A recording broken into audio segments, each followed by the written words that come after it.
विशाल आकाश के नीचे किसान खेत में लगन से काम करते हैं। उनकी गतिविधियां लयबद्ध और शांतिपूर्ण हैं। दूरी पर एक विशाल हाथी प्रकट होता है, जिसका विशाल रूप निर्दोष गांव की ओर अशुभ रूप से बढ़ रहा है। किसानों पर दहशत की लहर दौड़ जाती है, क्योंकि वे आते हुए विशालकाय को देखते हैं। उनके चेहरे डर से विकृत हो जाते हैं। वे अपने काम को छोड़ देते हैं।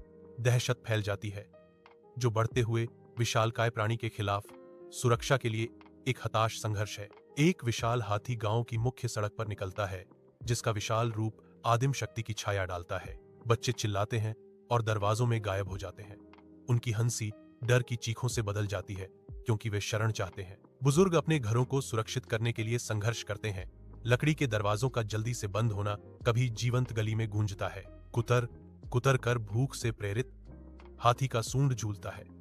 एक विशाल सूंघने वाला किसी भी पोषण का पता लगाने के लिए जांच करता है। गांव सांस रोककर बैठा है। हवा में एक स्पष्ट तनाव है, जो प्रकृति की विशाल भूख के पूरी तरह से अधीन है। डर से ग्रामीण एक साथ इकट्ठा हो जाते हैं। उनके चेहरे चिंता से भर जाते हैं। अपने घर से भोलाराम उभरते हैं, बढ़ते आतंक के बीच शांति का प्रतीक। उसके हाथों में वह एक साधारण भेंट ले जाता है, गुड़ और केले। विचार पूर्वक मापे गए कदमों के साथ भोलाराम विशाल हाथी के पास जाता है। एक मौन वादा हवा में लटका हुआ है, क्योंकि वह पेशकश बढ़ाता है। शांति का इशारा। खुले आसमान के नीचे भोलाराम विशाल हाथी के पास जाता है। उसका आकार जानवर के आकार के मुकाबले छोटा है। उसकी आंखें कोमल स्नेह से भरी हुई एक गहरी जुहाव को दर्शाती हैं, क्योंकि वह ऊपर देखता है। एक कोमल सावधान चाल के साथ भोलाराम अपना मौसम का हाथ हाथी की ओर बढ़ाता है। सूर्य की रोशनी उनकी आंखों के चारों ओर झुर्रियों को पकड़ती है, जो अनकहे वर्षों की समझ को उजागर करती है। उसकी आवाज नरम लेकिन दृढ़ थी। भोलाराम विशालकाय से मौन प्रार्थना करता है। यह हेलो बेटे, किसी को नुकसान मत पहुंचाना। वह फुसफुसाता है।